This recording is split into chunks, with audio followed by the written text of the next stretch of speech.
Comment est-ce que le système juridique appréhende la question du temps, notamment dans la perspective du changement climatique? C'est un sujet extrêmement important car la question des rapports entre le droit et le temps, c'est-à-dire comment est-ce que le système juridique saisit l'écoulement du temps, c'est une question extrêmement ancienne.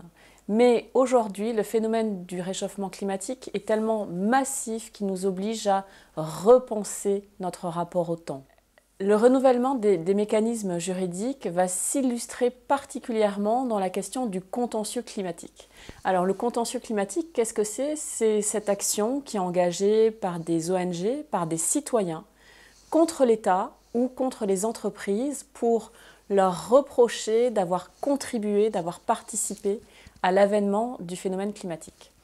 Dans le contentieux contre l'État, le juge administratif français a été extrêmement innovant à travers l'appréciation de l'action de l'État, ou plutôt de l'inaction de l'État.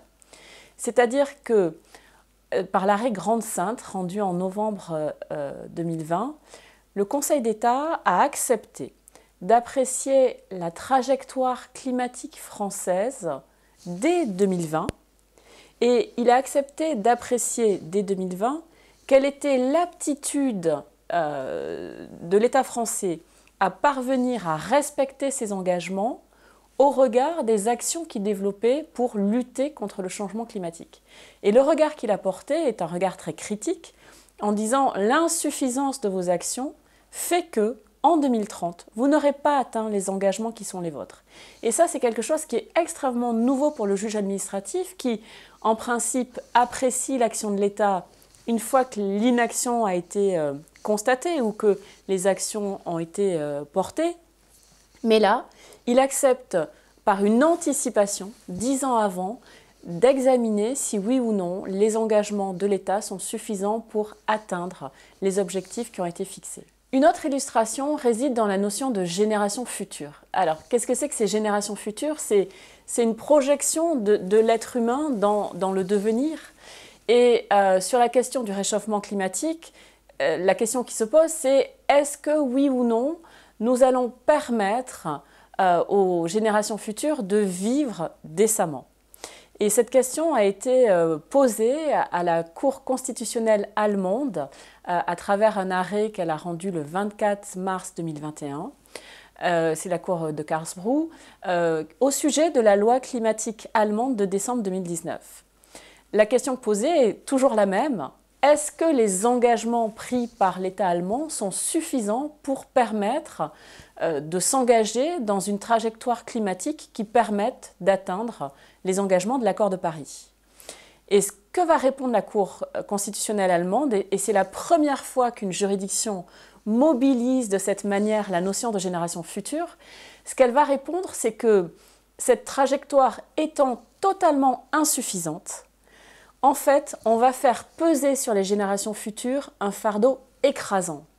C'est-à-dire que, étant donné que nous n'acceptons pas de modifier nos modes de vie suffisamment pour diminuer de manière très conséquente les émissions de gaz à effet de serre, les générations futures, face à l'immensité du problème, vont être obligées de limiter considérablement leur liberté, modifier brutalement leur mode de vie, pour pouvoir essayer de respecter un petit peu la trajectoire climatique que nous devrions adopter.